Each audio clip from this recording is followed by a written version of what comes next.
Hello प्यारे बच्चों, कैसे हैं आप सभी। अगर आप भी हिंदी ग्रामर के अलंकार टॉपिक को अभी तक नहीं समझ पाए हैं तो इस 10 मिनट के वीडियो को पूरा देखिएगा। गारंटी है अलंकार आपके दिमाग में पूरा फिट हो जाएगा। तो चलिए बिना किसी देरी के इस क्लास को हम लोग शुरू करते हैं। सबसे पहला प्रश्न कि सर अलंकार है क्या। देखिए अलंकार है क्या, जैसे किसी भी चीज के शोभा बढ़ाने के लिए, उसकी सुंदरता बढ़ाने के लिए हम उसको अच्छा अच्छा जो है गहना पहनाते हैं, तो वैसे ही है अलंकार। मतलब किसी भी कविता के शोभा को बढ़ाने के लिए, उसकी सुंदरता को बढ़ाने के लिए उसमें अलंकार का जो है प्रयोग किया जाता है। बात समझे। चलिए अब अलंकार जो है कितने शब्द से मिलके बना हुआ है।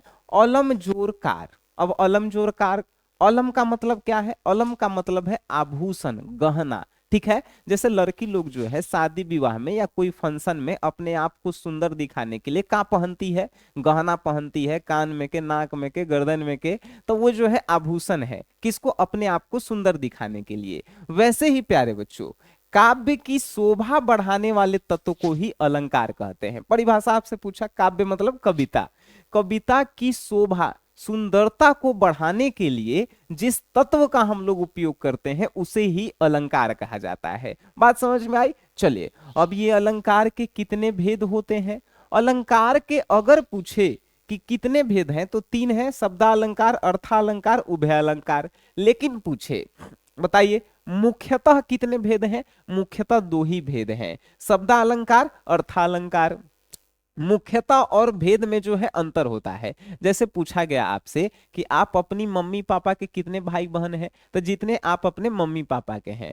और मतलब कि मुख्यता आप कितने भाई बहन हैं, तो जितने मम्मी पापा के हम लोग हैं, 2 भाई 2 बहन, तो वो बोलेंगे। अगर पूछा कि आप कितने भाई बहन हैं, तो ममेरा चचेरा सबको जोड़ देंगे। ठीक है। तो वैसे ही प्यारे बच्चों अलंकार के कितने भेद हैं, 3 भेद हैं। मुख्यतः कितने भेद हैं, 2 भेद हैं, शब्दालंकार और अर्थालंकार। ठीक है। चलिए प्यारे बच्चों अब आपसे पूछा कि बताइए शब्दालंकार के कितने भेद हैं, अर्थालंकार के कितने भेद हैं, उभयालंकार के कितने भेद हैं। तो ये सब के जो है बहुत सारे भेद हैं। शब्दालंकार के लगभग जो है 10-15 गो है, अर्थालंकार के जो है 30 गो है लगभग, तो इसका जो है 3-4 गो है। लेकिन वो मुख्य मुख्य हम लोग पढ़ेंगे जो आपके परीक्षा में पूछेगा। ठीक है। तो आइए हम लोग पढ़ते हैं। तो प्यारे बच्चों देखिए अब सबसे पहला हम लोग पढ़ेंगे कि बताइए अनुप्रास अलंकार क्या है। तो देखिए अनुप्रास अलंकार शब्दालंकार का ही भेद है। जब किसी व्यंजन वर्ण की एक से अधिक बार आवृत्ति होती है, मतलब एक से अधिक बार आता है, तो उसे अनुप्रास जो है अलंकार कहते हैं। जैसे देखिए चारु चंद्र की चंचल किरणें।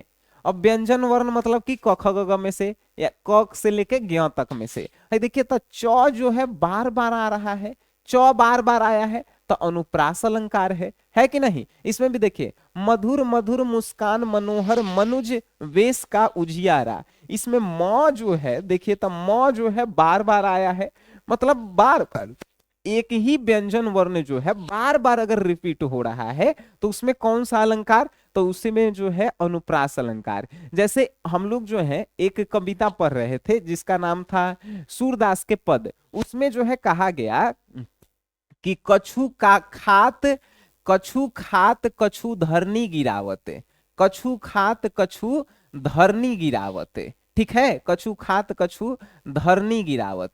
अब देखिए धरनी गिरावत, धरनी गिरावत, तो यहां पे जो है कौन सा अलंकार आपसे पूछा, क जो है बार बार रिपीट हो रहा था, तो इसमें जो है क्या हो गया, अनुप्रास अलंकार हुआ। ठीक है। चलिए अब जो है देखिए प्यारे बच्चों दूसरा जो है अब हम आपको समझाते हैं। दूसरा देखिए यमक अलंकार। यमक अलंकार क्या होता है, जब एक ही शब्द के अधिक बार जो है क्या हो, तो मतलब एक ही शब्द बार बार आए लेकिन उसका अर्थ अलग अलग हो। यहां पे देखिए कंफ्यूजन मत होइएगा।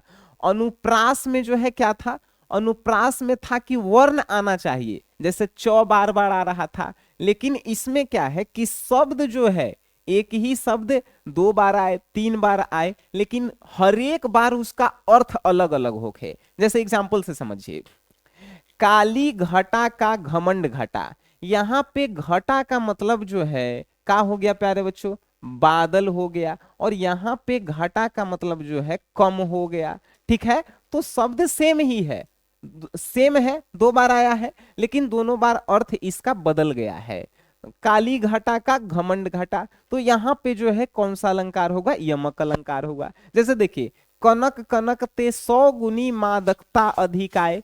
एक कनक का मतलब सोना है, एक कनक का मतलब जो है धतूरा, जिसे हम लोग जो है डाल के मतलब आदमी लोग जो है होली में पीता है। ठीक है, नशा जिससे आता है, तो वो जो है एक ही शब्द हो लेकिन उसका अर्थ जो है अलग अलग आए, तो उसे हम लोग क्या कहेंगे, यमक अलंकार कहेंगे। प्यारे बच्चों, नेक्स्ट जो है क्या है, नेक्स्ट समझिए, श्लेष अलंकार। श्लेष अलंकार क्या है, जब एक ही शब्द के दो या अधिक अर्थ हो, मतलब एक ही शब्द हो, सेम अर्थ हो, एक ही शब्द हो, देख लीजिए, एक ही शब्द हो और उसके जो है दो या अधिक अर्थ आए। जैसे देखिए, रहीमन पानी राखिए बिन पानी सब सून, पानी गए उबरे मोती मानुष चून। मतलब रहीमन पानी रखिए, यहाँ पे पानी का अर्थ जो है, पानी शब्द है, पानी शब्द जो है एक ही शब्द जो है दो या अधिक अर्थ में आया है। मतलब यहाँ पे पानी का अर्थ अलग है, यहाँ पे पानी का अर्थ अलग है, यहाँ पे पानी का अर्थ अलग है, तो ये जो है श्लेष अलंकार होगा। अब कहेंगे सर दूसरा में भी तो सेम था, दूसरा में और इसमें अंतर देखिए, यहाँ पे एक ही शब्द दो या अधिक बार आए और हर बार उसका अर्थ अलग हो। ठीक है, यहाँ पे हर बार उसका अर्थ अलग होता है, तो उसे हमने के यमक अलंकार कहते हैं। लेकिन यहाँ पे क्या कहा है, तो जब एक ही शब्द के दो या अधिक अर्थ हो, मतलब शब्द जो है एक ही हो, उसमें भी शब्द जो है एक ही था लेकिन उस सब के जो है अर्थ अलग अलग था, और एक ही शब्द के दो या दो से अधिक अर्थ आ रहे हैं, जैसे पानी के अलग अलग तीन चार अर्थ निकल रहे हैं, तो यहाँ पे जो है श्लेष अलंकार होगा। ठीक है, अब देखिए प्यारे बच्चों, यहाँ पे जो है नेक्स्ट जो है हम लोग पढ़ेंगे कि उपमा अलंकार क्या है। अब उपमा अलंकार देखिए, जब पंक्ति में योजक चिन्ह, योजक चिन्ह मतलब बीच में माइनस की तरह लगा रहता है, उसके बाद अगर सा सी से आए तो कौन सा अलंकार, उपमा अलंकार। जैसे देखिए, मुख चंद्रमा सा सुंदर है, यहाँ पे देखिए योजक चिन्ह के बाद सा आया है, यहाँ पे कमल सा, तब माइनस ये योजक चिन्ह के बाद सा आया है, योजक चिन्ह के बाद सा सी से रहे, कौन सा अलंकार, उपमा अलंकार हो जाएगा। ठीक है जी, अब देखिए यहाँ पे देखिए रूपक अलंकार। रूपक अलंकार जो है क्या है पूछा है, तो योजक चिन्ह के बाद सा सी से ना रहे, मतलब जो है रूपक चिन्ह के बाद सा सी से ना रहे। जैसे इसमें लिखल है कि चंद्र सा खिलौना, यहाँ पे सा सी कुछ आया है, नहीं आया है, तो यहाँ पे सा सी नहीं आया है। जैसे चरण कमल, यहाँ पे भव निशा, तो इसमें जो है कौन सा अलंकार होगा, तो इसमें जो है प्यारे बच्चों रूपक अलंकार होगा।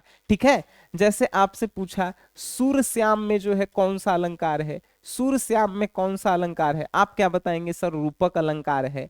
ठीक है जी, चलिए नेक्स्ट प्यारे बच्चों क्वेश्चन क्या है, उत्प्रेक्षा अलंकार क्या होता है। देखिए उत्प्रेक्षा अलंकार है क्या है, यदि पंक्ति में ज्यो रहे, मानो रहे, यू रहे, मनु रहे, जनु रहे, जान रहे, मनहु रहे, जनहु रहे, ये सब रहे, तो वहां जो है उत्प्रेक्षा अलंकार हो जाएगा। जैसे देखिए, जनु वर्षा ऋतु प्रकर बुढ़ाई, जनु आ गया उत्प्रेक्षा अलंकार, नेत्र मानो कमल, मानो आ गया, तो ये जो है उत्प्रेक्षा अलंकार हो गया। ठीक है, समझ में आपको आ रहे हैं। अगर आपको समझ में आ रहे हैं, आप क्लास 12th में हैं, हिंदी इंग्लिश की आपको तैयारी करनी है, तो आपके लिए मात्र 49 रुपए का जो है एक क्रैश कोर्स है। ठीक है, जिसके लिए आपको प्ले स्टोर से SGS क्लासेस ऐप डाउनलोड करना है, और ऐप डाउनलोड करते ही जो है आपको जो है ये क्रैश कोर्स मिल जाएगा। इसमें PDF notes, recorded video, test series सब कुछ जो है आपको मिल जाएंगे। चलिए प्यारे बच्चों, नेक्स्ट है अतिशयोक्ति अलंकार क्या है। अतिशयोक्ति अलंकार भी अर्थालंकार का ही भेद है। क्या है, अर्थालंकार का ही जो है भेद है। अब देखिए प्यारे बच्चों, यहाँ पे देखिए, जहां किसी गुण या स्थिति को बढ़ा चढ़ा करके बोला जाए, मतलब किसी चीज को बढ़ा चढ़ा के बोला जाए, तो वहां पे अतिशयोक्ति अलंकार होता है। आगे नदियां परी अपार, घोड़ा कैसे उतरे पार, मतलब आगे नदियां जो है बहुत बड़ी है, घोड़ा कैसे जो है उसको जो है पार करेगा। तो ये जो है बातें जो है चढ़ा पढ़ा के बोली जा रही है। राणा ने सोचा इस पार, तब चेतक था उस पार। मतलब जो है चेतक मतलब घोड़ा होता है। राणा सोच रहा है इस पार और घोड़ा जो है उस पार चला गया। क्या ये संभव है? सोचते सोचते घोड़ा जो है उस पार चला जाए? नहीं संभव है। मतलब बातें बढ़ा चढ़ा के जब बोली जाती है तो उसे जो है हमनी के अतिशोक्ति अलंकार कहते हैं। ठीक है, चलिए प्यारे बच्चों नेक्स्ट है कि मानवीकरण अलंकार क्या है। मानवीकरण अलंकार जब प्रकृति वस्तुओं में जैसे पेड़ पौधे बादल आदि में मानवीय भावनाओं के होने का वर्णन हो तो वहां पे मानवीय अलंकार होता है। मानवीय अलंकार मतलब कि है वो जो है मानव नहीं है, प्रकृति वाली चीजें हैं, लेकिन उसमें मानव के भावना को जो है जोड़ा गया है। जैसे देखिए फूल हंसे कलियां मुस्कुराई। अच्छा, हंसे वाला काम तो सिर्फ मानव कर सकता है, लेकिन फूल के साथ हंसना जोड़ दिया गया है। तो हंसना मानव का जो है भावना है कि नहीं? तो फूल के साथ ऐड किया, फूल जो है प्राकृतिक चीज है। तो यहाँ पे जो है क्या है भाई? तो यहाँ पे जो है मानवीय अलंकार है। मुस्कुराना फूल का काम है नहीं, मानव का काम है, लेकिन जोड़ दिया गया है इसके साथ कि कली जो है मुस्कुराई। तो यहाँ पे जो है कौन सा अलंकार? मानवीकरण। सागर के उरे पार नाच नाच करती लहरें मधुर गान। अच्छा, सागर के जो धाराएं होती है वो कभी नाचती है? नाचने का काम हमेशा मानव करता है। ठीक है। लहर जो है मधुर गान गाती है, लहरें जो होती है मधुर गान गाती है। पानी की लहरें जो है गाना गाती है? नहीं, गाना जो है मनुष्य गाता है। लेकिन जो है मनुष्य की भावनाओं को जब इसके साथ जोड़ दिया जाता है तो उसे हमने के कहते हैं मानवीय अलंकार। ठीक है, बात समझ रहे हैं? जैसे कि जो है पेड़ जो है जैसे नाच रहा है। अब पेड़ नाचता थोड़ी है, नाचना काम है, लेकिन प्राकृतिक चीजों के साथ मानव के भावना को जोड़ देना।